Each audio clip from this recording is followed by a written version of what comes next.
Inside the Birds is back. What's going on, everybody? It's Geoff, Mosher, Adam, Caplan. We're at the middle of the week, between weeks 4 and weeks 5, and that just tells you how fast time flies in the NFL. This is our tape review podcast that we do every week, where we're going to kind of sift through the carnage of a fairly ugly, although in some respects promising, if I can say that, loss to the Chiefs. I mean, when I say promising, I say that there were certain things that you can come away with in a 42-30 loss and say, all right, you're building there. You're showing me some things, specifically on offense, that we'll get into, Adam, as far as, you heard Nick Sirianni be very praiseworthy of Jalen Hurts. And certainly the first 2 or 3 drives showed you offensively, as we'll get into, that, they can do some things when that scheming is working out, when that motion that Nick Sirianni downplayed all week is incorporated into the offense. But it doesn't change the fact that the Eagles are 1-3 here, and it's pretty rough. Yeah, no doubt. They're in terms of motion, they're one of the teams that clearly doesn't believe in it until this game. Very little motion before in the first 3 games. I don't have an answer for that. We don't know these coaches well enough yet. It's in terms of what we hear, but it was a very good offensive game plan. I can tell you that. Defensive we'll get to, but offensively, they had it going on. They called a very good game. It wasn't just what we saw on Sunday, whether you're watching on TV or you're at the game. They actually structurally did a very good job. I have to give Sirianni credit. We crushed them the week before against Dallas. He deserved it. Mm-hmm. We go week to week with this thing. That's kind of the way it is, and whenever you're reviewing a game. But I thought offensively the coaches dialed up a really good game. I suspect you're going to get a lot of good information from Quentin Michael and Jason Avant on what went well offensively, what didn't go well defensively, when Q&A drops on Thursday at 6 a.m. So make sure you catch that on either our Inside the Birds podcast or YouTube platforms. And Adam Caplan, you are back on Twitch. How about that? You're doing a Thursday night show now, right? All right. So this is pretty cool. Very quickly. Mm-hmm. So I reached an agreement with Twitch to not only restart my channel, there's be some other people doing it, but as far as I'm concerned, I'm doing it Thursday nights for every Thursday night game, the rest of the season, the entire game. We're going to broadcast the game on my channel. It's really cool. So we could all watch it together. They got unbelievable amount of bells and whistles. I had a tutorial, I'm going to say Tuesday. Mm-hmm. It's going to be challenging for me, but I love it. The technology is ridiculously great through Amazon Prime and with their agreement with the NFL. So they called me back. They wanted to say, what can we do to bring you back? And we reached agreement some weeks ago. And this thing, it's all because of this thing on Thursday. It's unbelievable what they're doing. I can't even get into a lot of it because I haven't even seen all of it yet. But by the time you see me Thursday night, you will be blown away by it. Wow, that's really cool. Right there. What's that? I said that with the big words right there. It's blown away. Cool. I'm excited. Yeah, it will be very cool. So, and then, but you and I will do the only time I'm not doing is for the Eagles-Bucks game. Right. The following Thursday in 2 weeks. So that's cool. So I'm glad to be back doing it. And I cannot wait for this game. The thing is, though, I have to do the entire game. So basically, I will only take a short break, probably at halftime for a couple minutes. But other contests, poll, it's so cool what they're doing. It's really mind blowing. When I got the rundown, I was like, oh my god, this is like fireworks. It's the coolest thing, awesome. But it's cool, very cool. So how does someone find your Twitch channel, by the way? So just follow me on it's the Adam Caplan Show is on Twitch, but just follow me on Twitter. Twitch is going to put some promos out. You'll see it on my Twitter account, Caplan NFL, and we'll do some cool things. Trust me. I'll give out some scoops on these shows. We'll do, I cover all 32 teams, so we'll talk Eagles obviously in there if you want to, but it'll be mostly on that game, whatever game it is that night. But feel free to come in because I just think it adds to the excitement of a Thursday night game. And the other thing is, by the way, these for the first time that I can remember, maybe you have a different view, but the first time I can remember, just about every primetime game so far has been good. Even the Jaguars-Bengals game was good. I was like, what? Oh, yeah. It was great. Urban Meyer loved it, I'm sure. Yeah, well, after, he loved it so much. He didn't travel with the team back to Jacksonville after the game, but that's another story. My over-under on 1 year for him is still the under. I've said that from the start. It's not even the full year. Yes. Wow. I encourage people, if they found a bet where you could take under 1 year, to take it. So we'll see. All right, let's get into the news of the day before we break down the tape. Some rather big news, right, with the offensive line here. Nick Sirianni in his Monday press conference really didn't have any more details on Lane Johnson. So we'll see. I mean, the way he spoke about, the way he did not speak about it, it's kind of hard to even assume that he's going to be back for practice on Wednesday. We have today when the team convenes. We have no idea. So Jack Driscoll started at right tackle, and I imagine he'll be the guy getting the first team reps until further notice. Yeah, in fact, I just heard Dave Spadaro's interview on Tuesday with Sirianni. It sounds like they were going to – it sounds like – I don't think Derek Gunn also had the scoop, but it sure sounded like that they were going to start Driscoll at right guard, which you suggested, by the way. Well, that was a good right tackle. Point. Right. Yeah. Well, no, he was actually going to play right guard. Yes. Yeah. Before the Lane Johnson stuff came out, I'm just assuming that whatever they called it, a personal matter, whatever that is, must have come up Sunday morning. That's what makes the performance of the offensive line. We could talk all we want about Frank Clark didn't play. Trust me, folks, the 4 offensive line changes. One was the day of the game, which was not expected. That's kudos to all of them, all 5 guys who started. Jeff Stalin, just a remarkable job, and quite frankly, gave those guys a chance to win on offense. Gave the skill position players and protection for the quarterback, and it was just a great job by the players up front. Their offensive line played very well in that game. For the pass run, when they ran it, they could have. There's some holes that just weren't there, but also Miles Sanders has got to hit it up in there a little bit.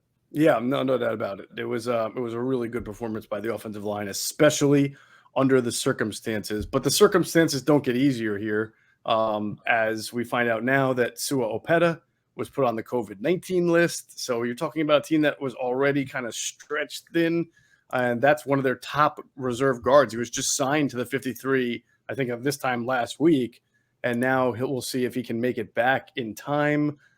Zach Ertz certainly was able to, so we'll see on Sua Opeta. If not, we're talking about, again, the Jack Andersons of the world, who they just signed from Buffalo a couple of weeks ago, Brett Toth, and Nate Herbig's a starter now. So I mean, it's a little difficult situation here. So obviously with their practice squad protections, not surprisingly, they protected guard tackle Coyote Owosika, which I hope I pronounced that name correctly, along with Craig James, Elijah Riley again, and John Hightower.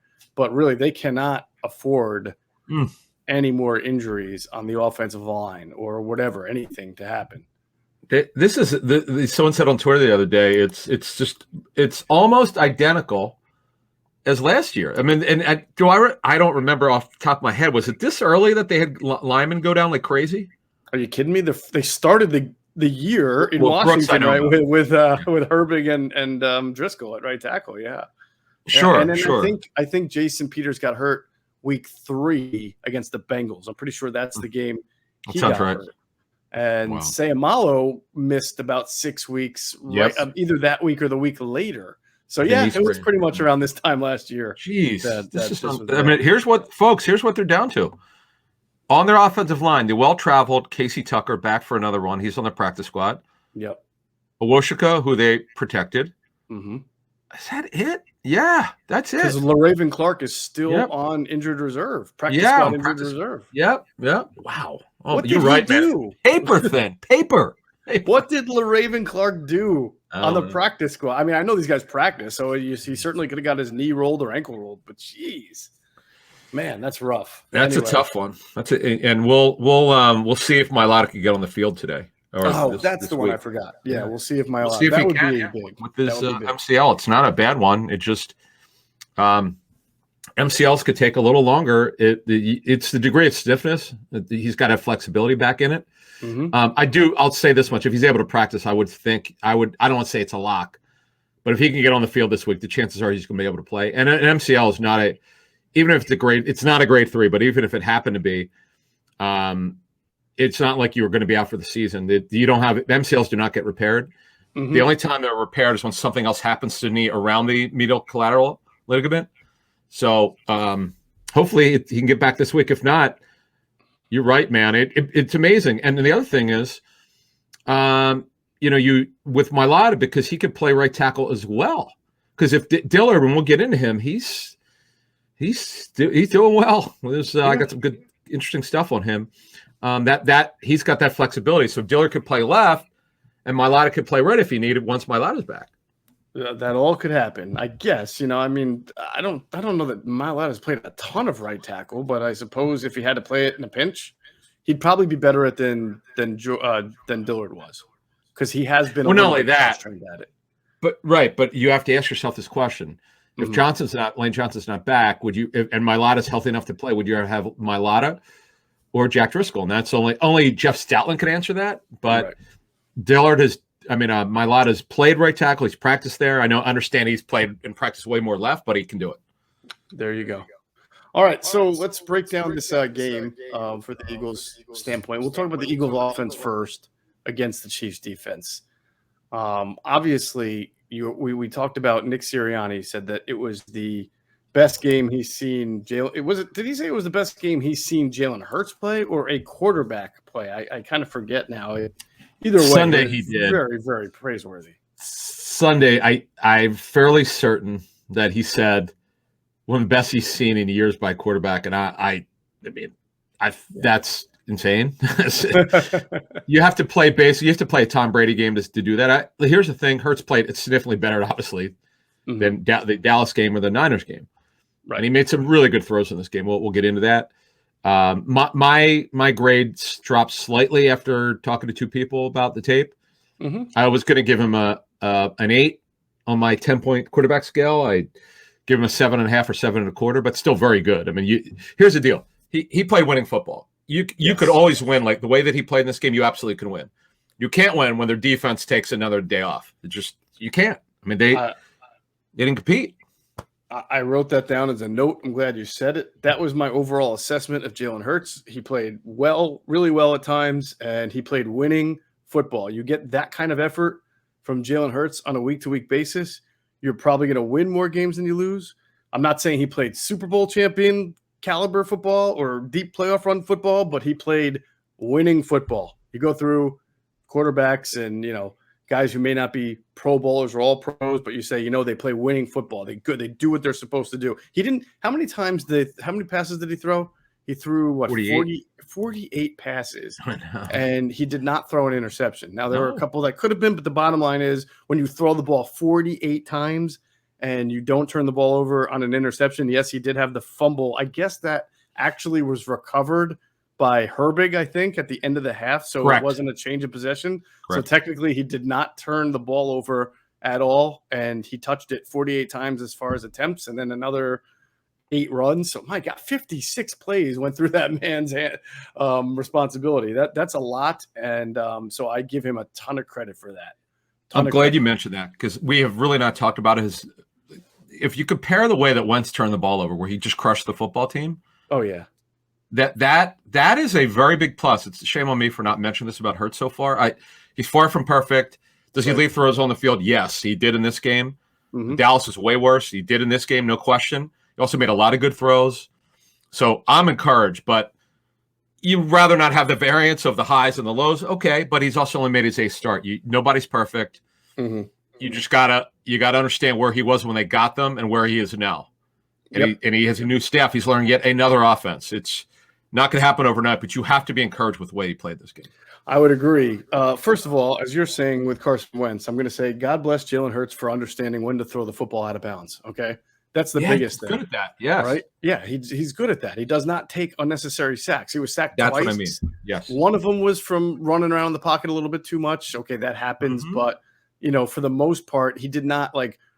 Remember Carson against the Cowboys last year where he did that thing where he rolled out to the right and there's nobody open and he's pump faking, and then he tries to elude a guy, and then all of a sudden he gets massacred by 3 guys when he was at the sideline. All he had to do is throw the ball. I mean, my God. That was bad. Yeah, no, we don't see that with Jalen, thankfully. So yes, thank God that he understands when to throw the ball away. One thing. Go ahead. No, I was just going to say on what you were saying. There were times when I go, get rid of it. It's like he's hearing me. He just throws it to the right. We know he rolls out to his right a lot, throws it to the right a lot, but it's like he throws it out of bounds. That's probably being a son of a coach. His dad was a coach. Is his dad still coaching? Yeah, I think so. Yeah. That you could just tell that's in the back of his mind. If you don't have it, you're not sure what you're saying. Just get rid of it. Live for another day. Live for the next play. That's how that's how Wentz killed them last year. It's just this is not a Carson Wentz dissertation.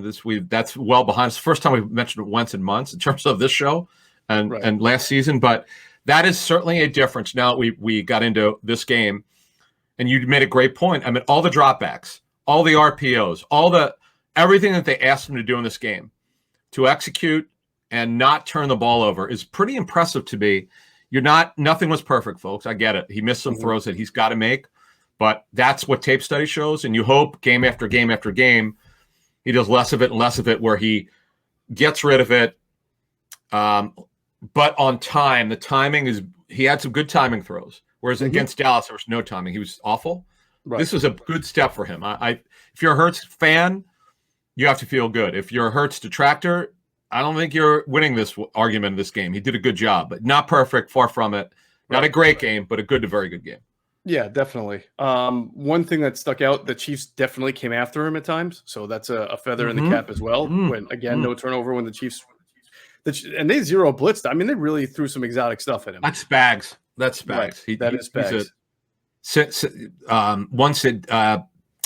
One safety deep, and then blitz, disguise, and that's the other thing about what you said. He does a lot of disguise, Spags. That's the thing. During their Super Bowl run when they won it 2 years ago, that's what turned it on their season.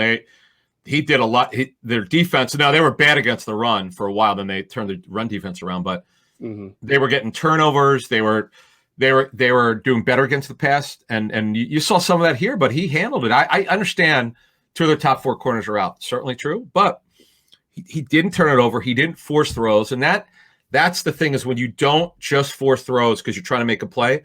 Take what the defense gives you, and you could build off that. No doubt about it. So there's one other point I want to make on Jalen Hurts' improvement, and it goes hand in hand with the offense because we didn't summarize the offense. But the thing I noticed in tape review is that the Eagles came out on their first two possessions, like we talked about, with a lot of the motion, a lot of the, if you want to call it a college offense, quick pace, occasional no huddle, a lot of tight split formations, then wide split to tight, tight to wide, doing a lot of different things. And it was all designed to get the ball out of Jalen Hurts' hands very quickly, which was good. It seemed to look like the Atlanta game all over again. And while we like that, we also said to ourselves, well, what happens when you can't have everything schemed your way? Because you can't play every game where everything's so coordinated the way it was on those first two drives. Well, you'll notice in this game, after the first two drives, after, they had the Chiefs on their toes a little bit, they had to then, get settled into the game and play a more traditional type of offense. You saw a lot less motion from the second quarter to the fourth quarter, right? Yeah. A lot less no huddle, a lot less. So what it asked Jalen Hurts to do. Worked. Yeah, no. And this is why I credit Jalen Hurts. What it asked him to do was make reads and stay in the pocket traditionally more. So I charted this. 10 of his first 11 completions, Adam, were quick first read complete. You could just see it on tape. It was the first read, 10 of his first 11, which showed you that the offense itself was really working. And there was motion on 7 of those 11 pass plays. So you saw what they were doing. But after that, after the first two possessions, he had 21 more completions. 15 of them, you can see he's going through progressions. He is not hitting his first read, or he maybe the flat is the first read, but he's looking off the safety first and then going to the flat or going to the middle. So I thought that was a big improvement from him because we talked about the whole progressions and not leaving the pocket early. Again, not perfect, but a major improvement from the 2 weeks prior of being able to look off certain coverages and then find the right guy. Yeah, we'll get to throw to Dallas Goedert, by the way. Amazing throw. Not the touchdown. That was good too. No, I know. In the third quarter, it was like a 17-yard, 18-yarder. Yeah. That was about as nice of a throw you'll ever see. Yeah, the Devontae Smith play is the play. It's one of those that is not getting enough talk. First of all, I just want to mention this before we'll get to Smith later, but I have to tell you, this game. I asked someone. There's like 2 or 3 people I really rely on around the league. One of them has the Eagles on advance, so I'm able to call this guy every week. he asked me a couple questions about Devontae Smith. You see him in training camp? I said, oh, hell yeah. I said, he was special. He goes, he wasn't special against Dallas.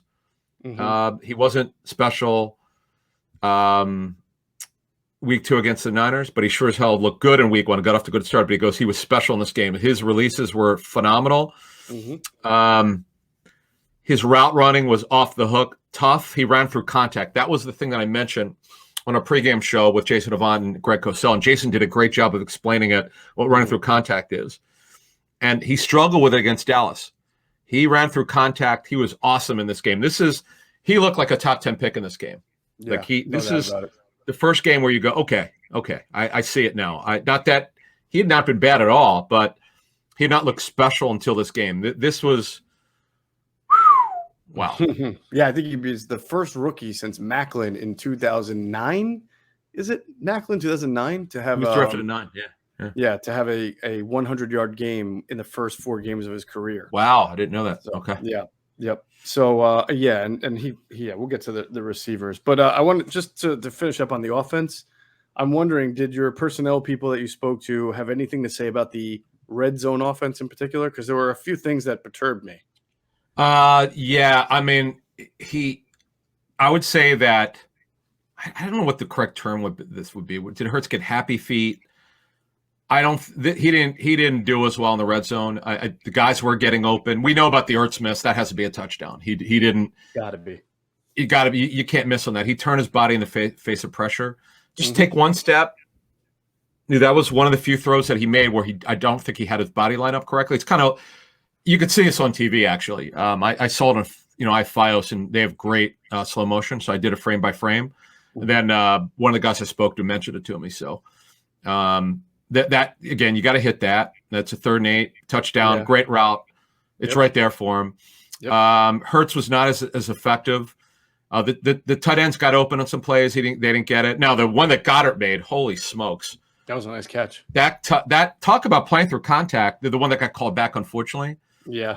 That was it. He burrows his way through 2 defenders. That was a big time physical play. It's too bad. Goddard's a really good football player. These coaches are starting to figure that out. Not that they didn't know this, but he had an exceptional training camp, and now you're starting to see, because we know he could block and we know he's an athlete. But now this was the game where you go, okay, you need to get him the ball more like you did in this game.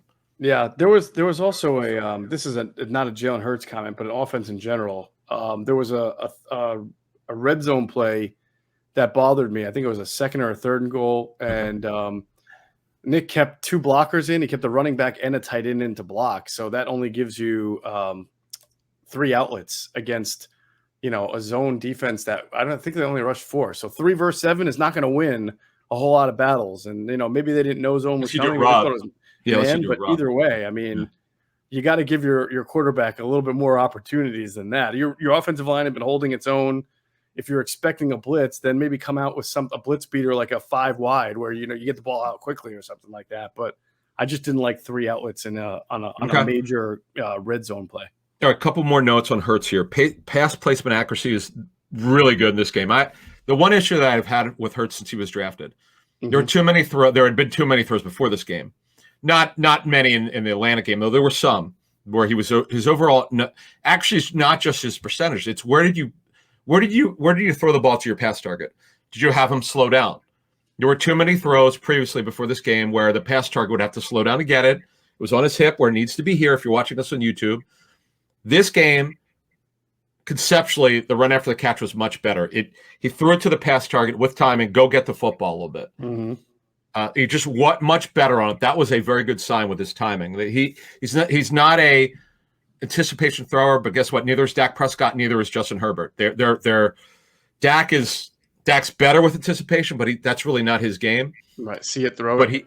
But he sees it and throws it, and he's accurate as hell. Yeah. But I was very impressed with.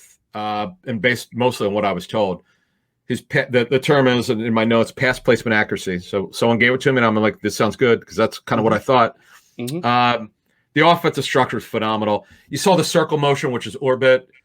I always forget what it's called, and it's orbit motion because we haven't really seen that before with this game. Jet motion was there. The screens off motion. They did a great job here. I thought they did a good job because what it did is it slowed up Spags' rush. They knew coming in Spags likes the blitz. They thought they anticipated what they were going to get. Mm-hmm. They got it. That's a good job by the pro scouting staff to give them what they think. Ton of rub routes that we knew that they were in here. They do it every game, but they did a lot off of RPOs. This game, believe it or not, what one guy said to me doing advance on the Eagles, he said this game had more pro concepts by far than the Atlanta game where it was a college offense.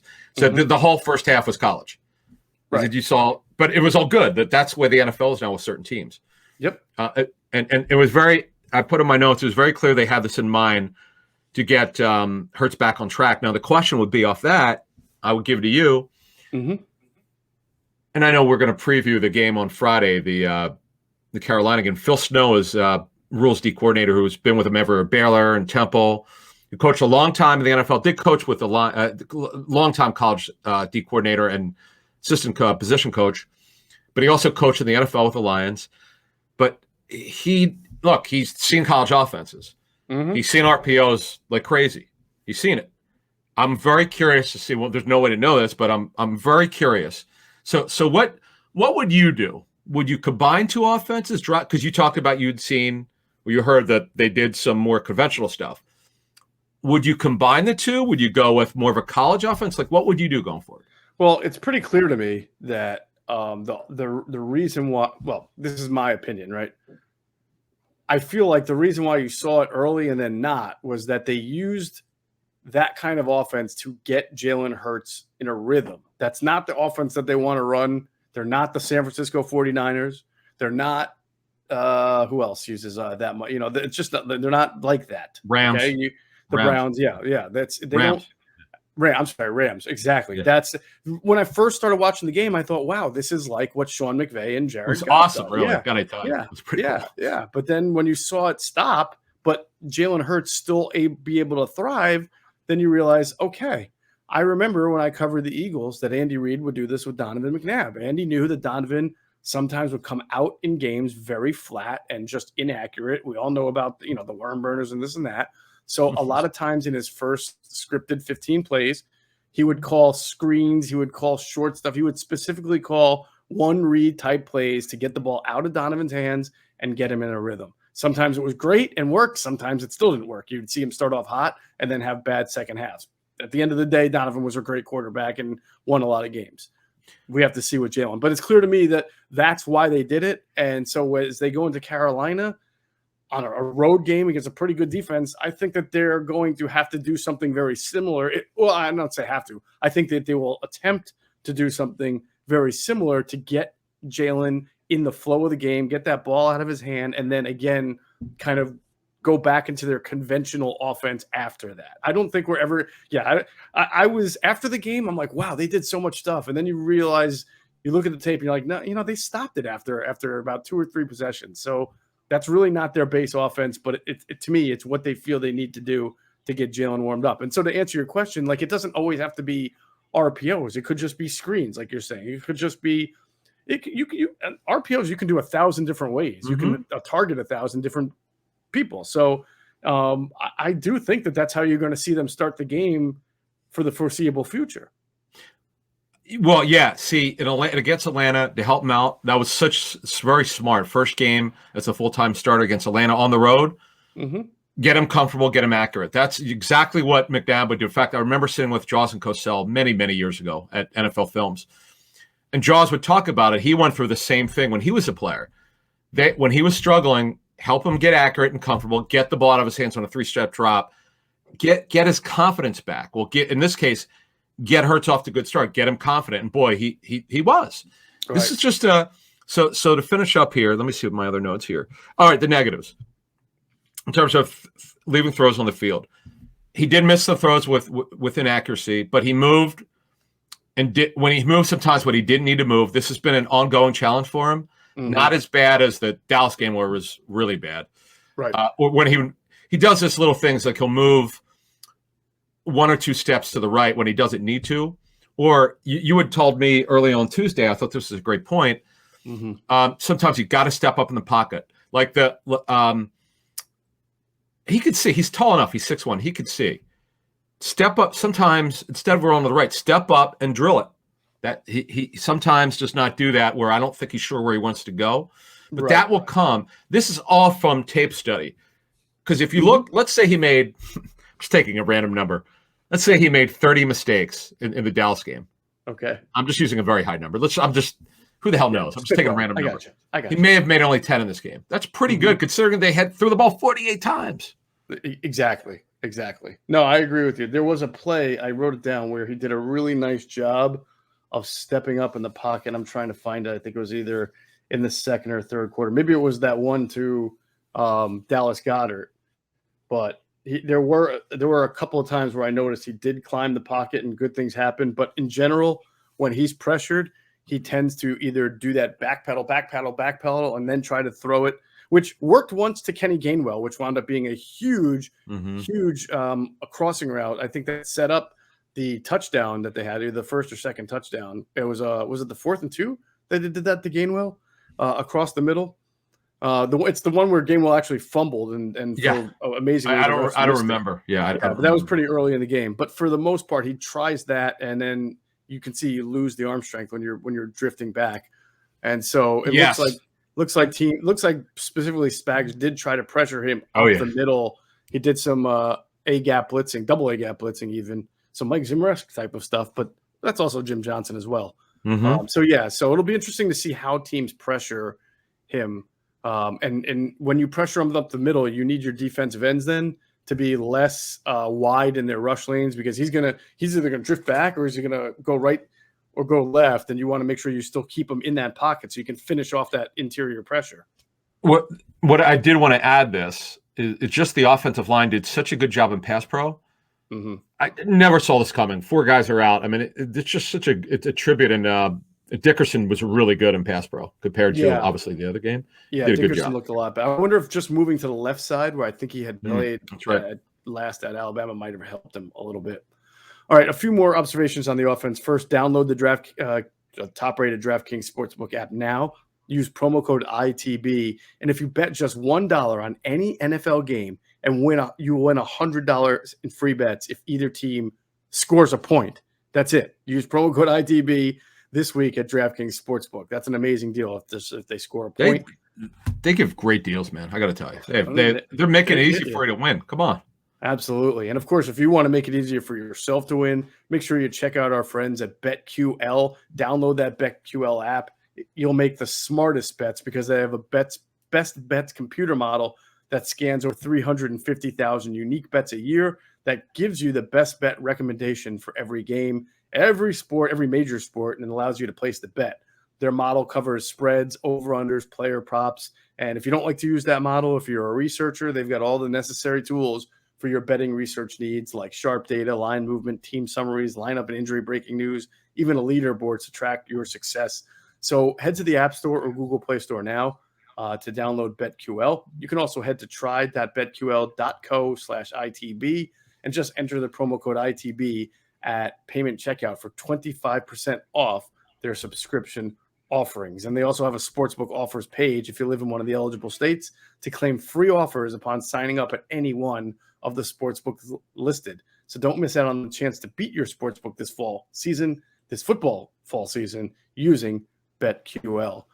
So we talked a little bit, Adam, about, what's going on with Kenny Gainwell, Miles Sanders, and, after watching it more, it's not that Gainwell has replaced Miles Sanders. They're using him differently. He's definitely getting more looks and kind of touches than Miles, but there are more. He must have lined up at the X spot 4 or 5 times in this game and caught the ball as a wide receiver.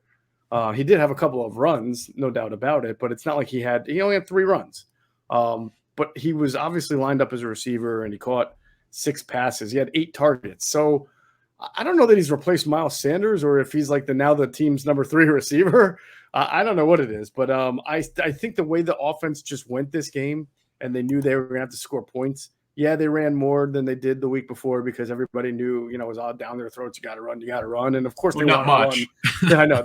Of course they want to run more than 3 times, but I still think that we're going to see Miles Sanders featured more. I just think that I could be wrong. I just think that last week was a little bit of an anomaly. Yeah. Yeah, I would just add this. He averaged 1.9 yards a carry. That's going to be Andy Reid there for play calling. When a play caller sees that, you go to the next guy, or you keep throwing. That's just the way it is. I don't agree with it, but you got to give a guy a chance. Yeah, I don't know. I mean, he averaged like 20 yards per carry against Dallas, and it didn't seem to matter. Well, no, right? the 20 that was beautiful for 44 yards. That run that he had up the middle was beautiful against Dallas. But I agree. Listen, I'm not arguing. He should have got the ball more in the run game. But this is a throw ball game. Coaches know when you go up against Kansas City, you can't have field goals. Number one, you got to keep scoring. There were no punts in this game. Come on, it's crazy. One nugget I want to give on Hurts, which really impressed me. Most people probably didn't see this, probably turned the game off because they knew they were getting smoked. The last touchdown, the garbage time touchdown, he got hit. He got hit hard, and I thought he was going to come out of the game because he was shaken up and he stayed in, and they still scored. That was. I just wanted to mention that most people don't care about that, but that does show some toughness to me.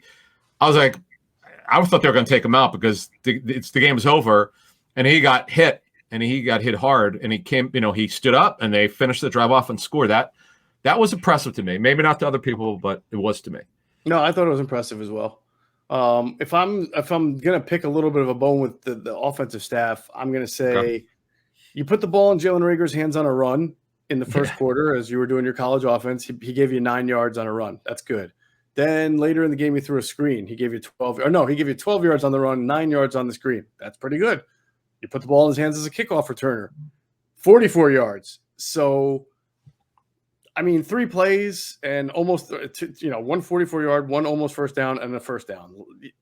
Are you going to use this guy? You picked him in the first round. It's pretty clear that when you put the ball in his hands as a runner or close to scrimmage or as a returner, you get dynamic plays. I just feel like if you want to be a big play offense without having to throw the ball down the field on shot plays, you have a weapon here. And I get it. There are about 11 different people who touch the ball in this game. You can't always dictate it. Really, like 1, 2, 3, 4, 5, 6, 7, 8 different people caught passes, right? So I get it. But this guy was a first round pick for a reason. Are you going to feature him or not in some capacity? It's funny at TCU it wasn't always a 9 route. It slants. We saw some of that last year, and remember, he unfortunately was coming back from 2 injuries. The hand injury was a problem, but he's totally healthy. He's built for a guy 5'9" and 3/4. He's jacked up. He's really strong.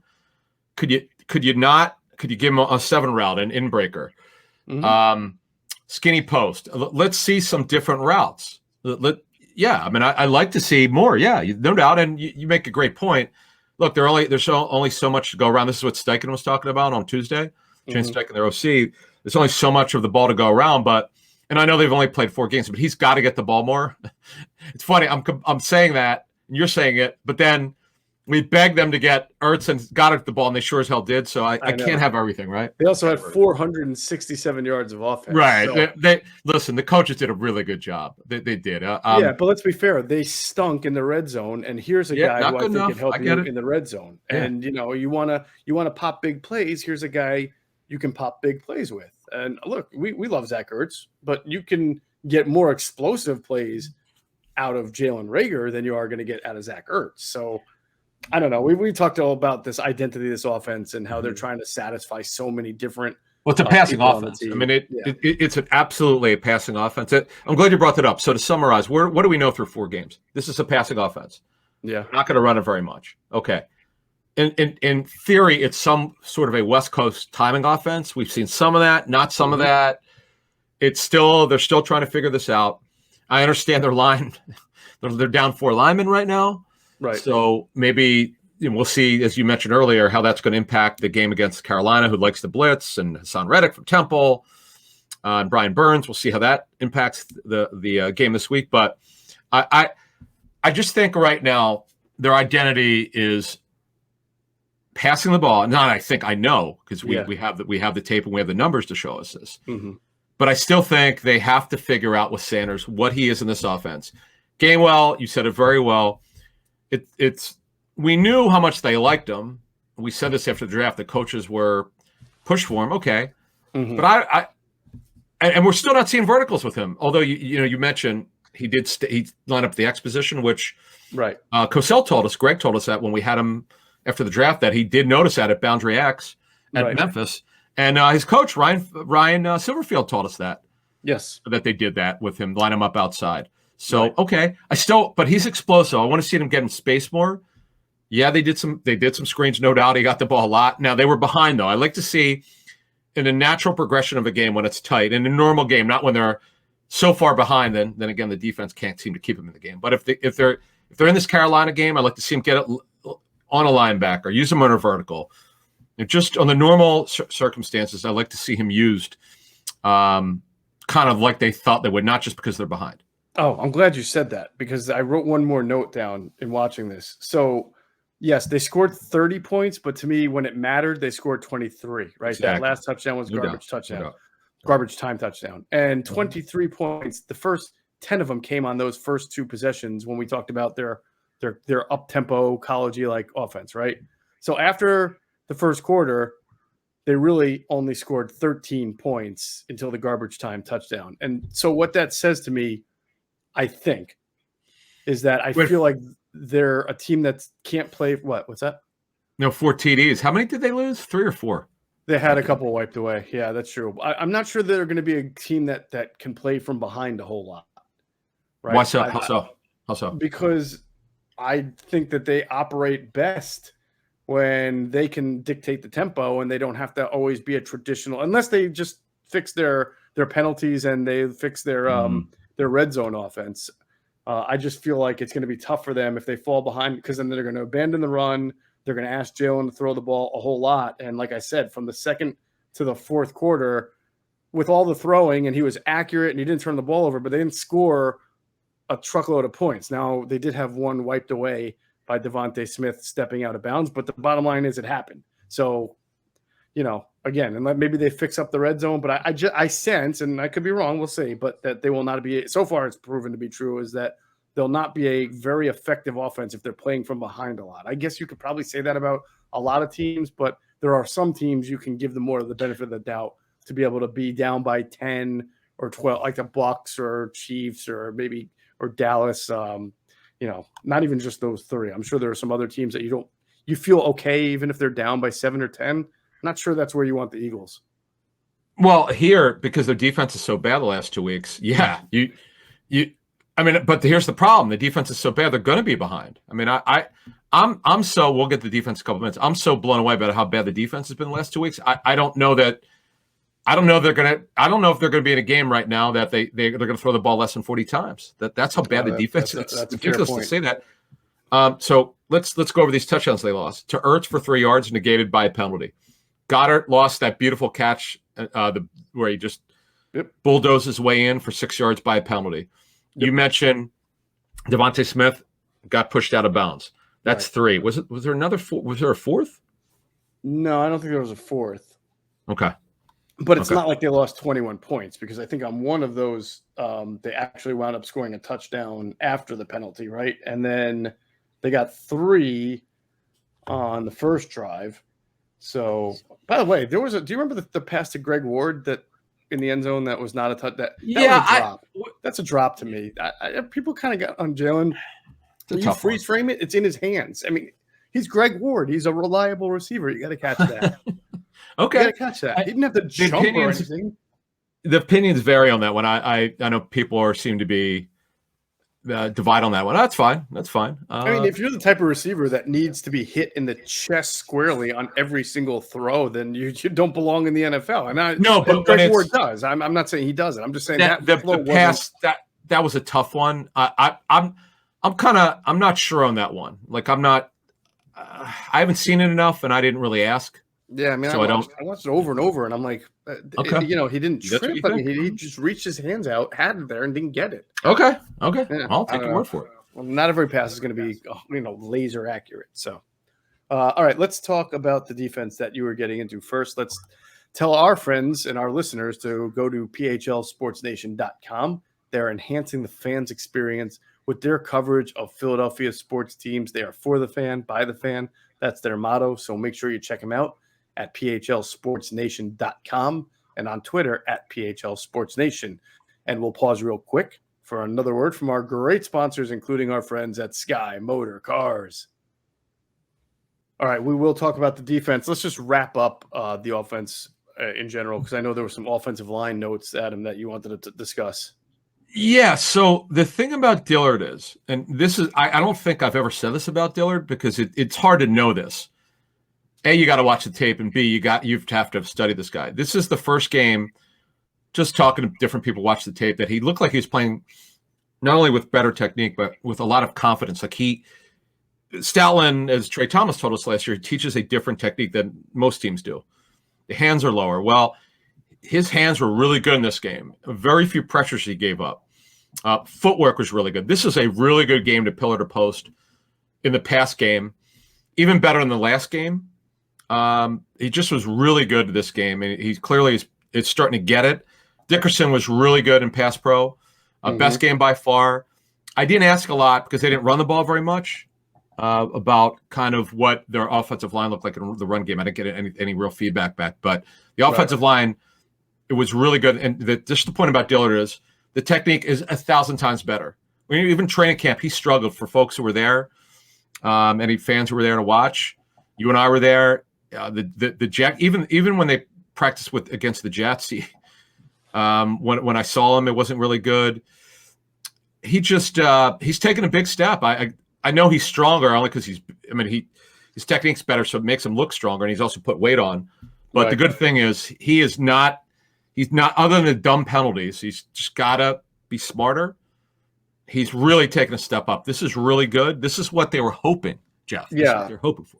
The illegal formation penalty is the dumb one. I think he got hit with 2 ineligible man downfield penalties. Those are not necessarily his fault. Those are RPOs. Correct. And if the ball isn't thrown before he's jumping into that second level like it's supposed to be, then he gets nabbed, but it's not really his fault. Good point. Actually, absolutely. And it's not always the quarterback's fault either, because if there's you don't want to throw a pick, right? If somebody jumps it or somebody reads it correctly and you can't throw it or there's pressure, then you're going to turn the ball over. So you'd rather have the penalty in that case. It's really now, as the coaches have talked about, the NFL is cracking down on this. The RPOs have gotten out of hand as far as the cheating that has been going on with the ineligible men downfield. They're clearly doing that, but you have to design your RPOs a little bit differently to be able to make sure that your quarterback can get the ball to his target before these guys are 5 yards down the field. So, that's really on the coaching and the quarterback almost more than the offensive lineman. They're just doing what they're supposed to do. They're blocking, There were less knucklehead penalties in this game. I don't know what else to call it. They had 9, which is actually good for them. It's an improvement. But I felt like, as you said, a lot of these are very easily correctable. As you said, some of them, there's not much you can do. If the lineman moves if he goes upfield before he's supposed to, before the ball gets there. So I just feel like they got to feel pretty good at, I don't care, again, okay, Frank Clark was out. Okay, certainly that would have made a difference. But you play who you play against, whoever's in the lineup for Kansas City, and they did a good job, particularly considering what they were dealing with. 4 guys down, and then learning about Lane Johnson the morning of the game that wasn't going to play. It's a hell of a job. I didn't expect that. And it's not like Spags didn't bring the heat. He did. Absolutely. And then anything on the offense left that you wanted to, you get yes. Now, okay, this will take 10 seconds. The intermediate passing game was there in a big way with the tight ends. That is their offense, yeah. That was, and I've been waiting for this now against Dallas. They were there, and Hurts missed him. Either he didn't throw it, he moved, or did see it. Right. He saw it this game because he stood in there. He didn't see everything. There were some plays he left on the field, but he did a much better job, and the coaches got him. The coaches, this is the best game.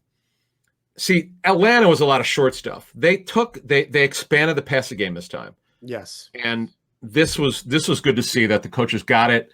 And so did the quarterback, and he got it to the tight ends. This is really good for the expansion of the passing game with the tight ends. Definitely. Right now, it's all about seeing some kind of variety of this again on Sunday. Because if you have a bad game Sunday, then you start to worry about the consistency of both the play caller and the quarterback. I don't even look if the Eagles lose 28-24, right? Because their defense still hasn't figured it out. But Jalen Hurts throws 3 TDs and the offense gives you 350 yards. I will say that's still a good sign of progress. I know people don't like losing and there's no moral victories, but this is a learning season about Jalen Hurts. And so if he plays well, even in a loss, we can say that happened.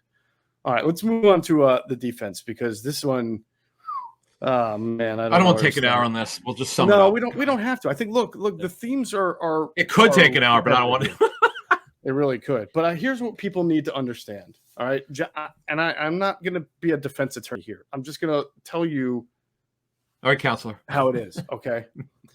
I'm not going to absolve Jonathan Gannon, but the reality is this: he and they've come forward and said this. He and Nick Sirianni have the right concept in mind, and that is cover two deep coverages, keep things in front of you, and they limit explosive plays. And they've got two big criteria to win games, and one of them is winning the explosive play battle. And in a very weird way, they define explosive plays as passes of 16 or more yards and runs of 10 or more yards. I don't know where they came up with 16, but that's how they define it. But they had more of them than Kansas City did. But Kansas City had more explosive play yards than the Eagles did. So Kansas City may have only had 3 or 4 explosive plays, but they were like 50-yard, 20-yard. We saw the Tyreek Hill ones, right? Whereas the Eagles had a little bit more, more explosive plays, but not anything over 40 or 50 yards. That's very rare. Normally, if you have more explosive plays than your opponent, you have more explosive play yardage. I say all this to say the theory is correct. They don't mind if you run the ball on them a little bit, as long as they can, as you mentioned in the first podcast against Atlanta, play really good red zone defense like they did against the Falcons, get a lead, and then the other team can't run the way they are, right? They don't mind that.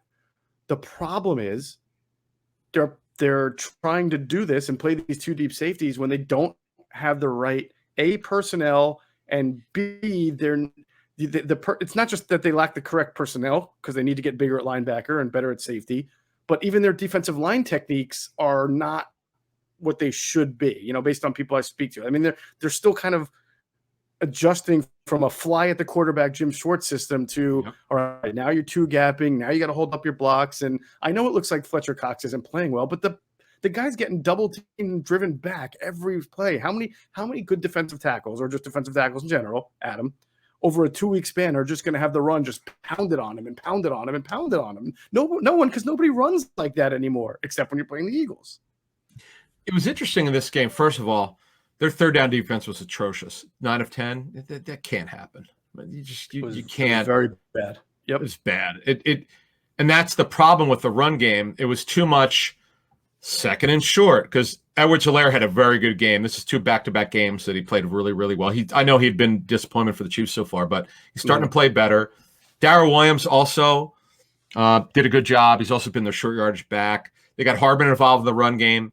They had it going on. The problem is when you can't get off the field on third down, you're not going to win. I mean, you give up 9 of 10 on third down. I could not watch the game, and I could say they probably gave up at least 30 points if you gave up 9 and 10 on third down. Well, they gave up 42 in this game. Right. Right. Ideally, they want to be. You're absolutely right. Ideally, they're okay about giving up some running yards as long as they're good on third down, which they were not. But they were also playing the Kansas City Chiefs, right? So I guess what I'm saying is people think Jonathan Gannon should change and start putting a safety in the box. No, he's here to bring a certain style of defense. He likes to say he doesn't have a scheme. He has a scheme. It's 2 defense. We already know that, right?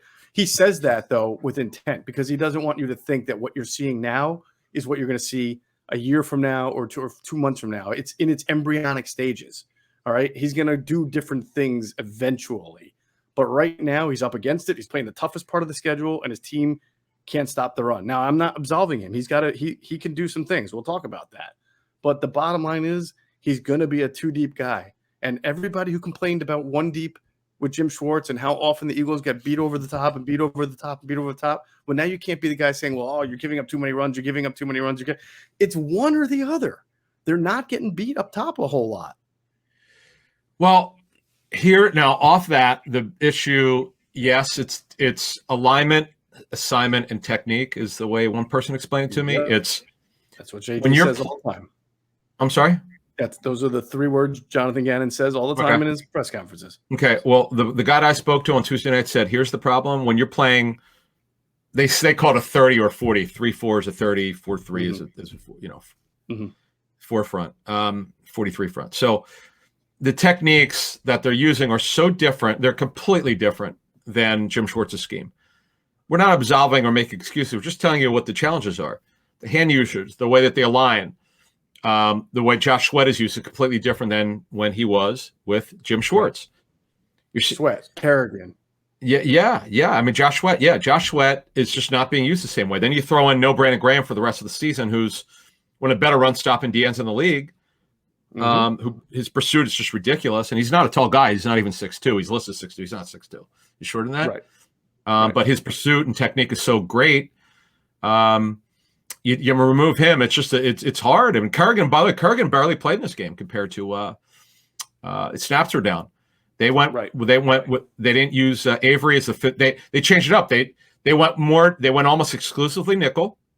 That's because they didn't use Avery as the Chiefs were in 11 personnel more than, say, Atlanta, which came out with fullbacks, San Francisco, which came out with fullbacks, and even the Cowboys played a lot of two tight ends. Yeah. So what the Eagles is they wanted to counter that. So Maddox played 87% of the snaps. Okay. But here's the problem. They got absolutely handled in their intermediate pass game from Tyreek Hill. Yep. Tyreek Hill crushed them on crossers, 20 yards. Andy Reid and Mike Kafka, who designs their pass game, found in the intermediate area issues with their zone defense, whether it was the linebacker or the corner carrying it to the right area. They either didn't carry it far enough or carried too short. They found something on tape study, which Dallas sure as the hell did. You see Dalton Schultz. Got him on. They found the bubbles in the zone. Yep. Yeah, just awful. Look, it's correctable, but this is a constant problem, man. This is. I know it's a brand new defense, but this can't continue. They're gonna get housed by Joe Brady on Sunday. If this is not corrected, they'll score easily 30 on the Eagles. Carolina. DJ Moore's going off. He may be the NFL's best receiver right now. Robbie Anderson could run. You could run through some of the gaps. No, I run a 6.0 although I'm down 30 pounds, man. I wonder if I could break a 6 at this point. I think you could, but I'm just saying, like, it's not even, the gaps are so big that you're right. Anybody can exploit them. That's the part that Jonathan's got to figure out, because as I understand it and talking to some people around the league, if you're going to play this style of defense and you're going to have those guys at your linebackers who are light, what you have to do with your defensive linemen is play a different style of line technique. And what you have to do is have your linemen cutting across the offensive guards and the offensive tackles to kind of throw them off balance and then redirect that run to the outsides. In other words, you may send your defensive linemen, you may slant them in one direction and then send the linebackers in the other, so you have all the gaps covered. Somebody's in every gap, and now you're not having these wide open lanes for running backs to run through. We had been told that this was going to be a stunt 4-3. We were reporting that earlier. They were going to do a whole lot of different things. I have not seen that. It looks like they're just lining up in whether it's the nose or the shade or the 3 technique or the 5 and just, engaging. So that's they're not doing anything to stop what's hurting them. They've got to do something. They've got to dictate better and help out these linebackers and defensive linemen. See, this is what happens when you go from the 9 technique, where the ends are rushing upfield. Yep. And just remember, Malcolm Jenkins was the safety in the box. He was there to knife in, help against the run. They're not doing that anymore. As Geoff said, they were mostly, I was told, cover 2 in this game. Played some cover 3, but mostly cover 2 and split safety. Here's the problem, okay? Let me give you a little bit more of this. So what he's explaining to me is this is a very predictable coverage now, that they've kind of settled into this. They were not like this in week 1 where they went cover 2, cover 4, cover 6. They made Matt Ryan hold on the football. They disguise so well. They're not disguising much, if at all. Mahomes, it's like kind of Mahomes knew what he was going to get, and he got it, and Tyreek Hill was getting the ball. Yeah, did they stop Kelsey for the most part? Yeah, he didn't kill them like he kills every other team. But it was like clockwork. 20 yards and in. Crosser, dig, 7, inside, run after the catch. And then, of course, the stupid touchdown at the end where It's ridiculous. That talk about a backbreaker. I mean, look, the Eagles didn't stop him, but that had to be humiliating. I mean, did you have to? What was that? How many? What was it? What was the stat? 6 out of 7 touchdowns. 6 out of 7 drives for touchdowns. What was it? Yes. So the only drive that wasn't a touchdown was the interception that they turnover, got, which happened because they got some pressure on Mahomes and he tried to kind of whip it in there, and then Eric Wilson was able to jump in front of it. So that's another thing. Eric Wilson. Let's talk about here. So here's what I really don't understand, and I can't even defend Jonathan Gannon on what you're trying to set a template for the future. All right. So he even said in his press conference, "We're just not a dime defense right now." Yeah. I'm like, well, that's weird. You've drafted Zach McPherson in the 4th round, and you're playing Teron Jackson. You're playing Patrick. You're playing guys who are drafted lower than McPherson. Is he doing something so terrible that you can't put him as the 4th corner on a field and have him run 10 yards in intermediary routes? I don't get that. You have Craig James. Can you call him up? Because what's happening is the Chiefs came out on a 3rd and 10, right, or a 2nd and 10 in a spread empty backfield. Okay. They had 4 receivers and a tight end, Travis Kelce, and it was 3 by 2. So you had 3 receivers on the left and then Kelce and then another receiver on the right. So the Eagles were in there just 2 deep and then man across. And when they did that, the third on the left, the most inside receiver, they would call him the number 3, was Tyreek Hill. He's the slot receiver closest to the left tackle. Lined up over him is Eric Wilson. You can't ask Eric Wilson to cover Tyreek Hill. I know it's an interior receiver, so he's probably not running a vertical route, but it doesn't matter. That's just not a winnable matchup. But what if you were in dime? What if you had Zach McPherson there and then you moved Alex Singleton off the field and had Eric Wilson on Travis Kelce? That makes a lot more sense to me. Yeah, I mean, there are multiple things you can do. You could go dime. You could go big nickel with 3 safeties. Or big nickel. Great point. Marcus Epps, 3rd safety. Yeah, I mean, if you believe – wouldn't you take a defensive back over Eric Wilson on Tyreek Hill at that point? Mm-hmm. You could double. Yeah. I don't want to put words in Jonathan Gannon's mouth because I don't know. I just don't quite understand what they're doing. I understand. We saw this at training camp. They were running some 34 front. We knew they were going to ask the defenders to change up what they had done under Jim Schwartz. I understand that, but I just don't think it's realistic. He's going to be able to run his defense like he wants to this season. Now, he may just continue to do this, and eventually they'll get better. If that's the case, they're going to still get smoked. It's just I don't know. The guys aren't getting it with the technique, and it's just the D linemen are not getting it. It is what it is. You don't tackle in training camp. Let me ask you this question: do you remember? Because I know some teams do this, most teams don't.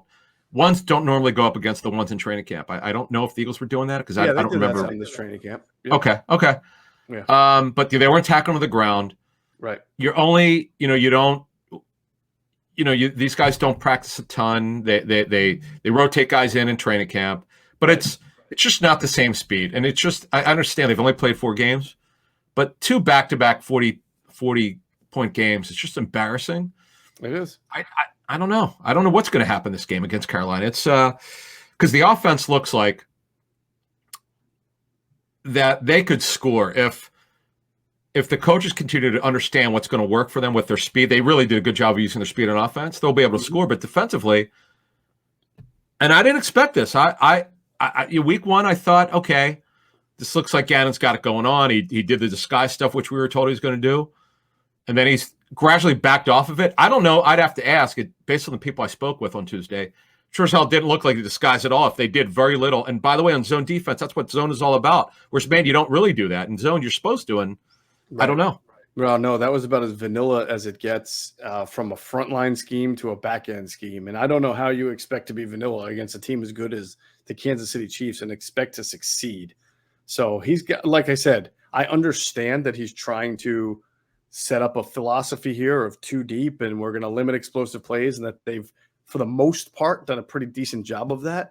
But it's not a decent job if you're hemorrhaging rushing yards so bad that you're making it easy on opponents to convert 3rd downs because it's 3rd and 1 and 3rd and 2, or you got a 3rd and long, exactly. or it's 3rd and long, and the best thing you can do is put Eric Wilson up against one of the fastest receivers in the league. It's not good. And you're right. They do have to tackle better. The first big Tyreek Hill play was his 36-yarder that was almost a touchdown. That was really a 17-yard catch right in front of Anthony Harris, and then a couple other guys were around. And only a way Tyreek Hill can do, he just completely changed direction and went the other way. But Anthony Harris had a chance to make a tackle there, but couldn't. So, look, Jonathan Gannon comes from two organizations that have done a really good job over the last few years of giving their teams good linebacker talent, good safety talent, good cornerback talent. We already talked about this last podcast. He's now with an organization that has done a terrible job of drafting cornerbacks, safeties, and linebackers. So he's got a big challenge ahead of him. But I don't think he's going to start just changing his scheme for people right now. It's hard. No, you can't do that. But what I'm saying is, you got to give something. You got to give them something that that they can execute a little easier. I'm not saying you can't make a drastic change. You just can't do that. He runs a specific defense. It's completely different than last year's and previous years. But something's got to change here. I don't know if you could continue to do the same thing over and over. I don't know that they're going to get it, and they're asking these D linemen because they're playing so many different fronts. And they're not getting the techniques. It's going to be hard. And then also one thing with the coverages. Here's the problem with the way that they're asking me to do it. Because they're so predictable, and Andy Reid Kafka knew exactly what they were going to get. If the pass rush doesn't get there, they can't, because they want a pattern match, as someone told me. They can't do it correctly because they can't hold the coverage long enough. You can't play zone defense all the time if your rush can't get there. It's not going to work like this. So I don't know that it's going to get any better because they're just not getting enough pressure on the quarterback. Get any. They may not, other than Javon Hargrave is awesome, but he also is not. We should mention though, he's not doing great against the run. That's where they all have to do better. But unless they're willing to blitz, which they're not, another thing we didn't talk about. I don't know at this point what is going to be different against Carolina if you're not trying to help your guys on the back end. You got to do something else. Right. Well, look, I do want to say this in fairness for both Fletcher Cox and Javon Hargrave. If you're facing a team that puts together, what was it? It was 6 drives of at least 70 yards and 8, 9, 10, or 11, 12 plays, you're not going to have a lot of energy to rush the passer because the team is moving the ball on you and double teaming you and slamming big bodies into you over and over and over again. So I know some people are really down on Fletcher Cox, and maybe he's just not playing that good. But I did watch it, and I think it's pretty tough to go run out and blow up a screen after they just ran the ball down your throat 5 times, and how it's not easy to get off a block when it's 2 guys blocking you and it's a run game and no linebackers are coming to help you out. The offensive linemen usually come off of you to block in the second level. But if the linebackers aren't there yet to block, then you're just going to keep pounding away at the linemen. But I would have to say this because it's true. A couple of people told me this. He's not the same player he once was. That's totally agree with absolutely that. True. Right. But the question is, do you start rotating him more? Do you have anyone who you like? I know Milt Williams is in the rotation, but I don't know if he's ready yet for heavy snaps. Yeah. I mean, Cox, he played 69% of the snaps. It wasn't 100 like Steven Nelson. It was very warm. By the way, as you know, you were at the game. It was really warm last Sunday. It was in the low 80s, and it was humid very too. Warm. Yeah. Right. But might be time to give Bo Allen a call, see what he's up to. Anyone who could stop the run, and by the way, he's played in a 34, but he's played in multiple fronts. He's an older player. The Eagles know him very well. Yeah. But they got to do something here because it's just not good, man, defensively. Because the offense, as I said, just to close here, the offense showed me something. The coaches showed me something. The quarterback sure as hell showed me something. Needs to be taken to another level, but you got to be encouraged. I know it's not going to be great every week. I get that. He's a young guy. Only made his 8th start. But overall, man, Gannon's going to have to take a look at himself. And I appreciate what he said in his press conference, but that's great. You're being accountable. But what are you actually doing to help your guys? That's the question. I totally agree. That we will have to find out Sunday night or Sunday afternoon when the Eagles play 1 o'clock. The Panthers. 1 o'clock. We'll preview that in our next podcast. Drops 6 a.m. on Friday. Again, Quentin Michael, Jason Avant Q&A Drop 6 a.m. Thursday. Until then, we'll just sign off from here. So this has been the latest episode of Inside the Birds, the leading podcast in Eagles intel. Big thanks, as always, to Hunter Brody, our producer. You can find his work on YouTube. His channel is called Sports Talk with Broads. Find his work on his website, broadsmedia.com, and on Twitter @broads81. And, of course, we thank you for flying with us inside the bird.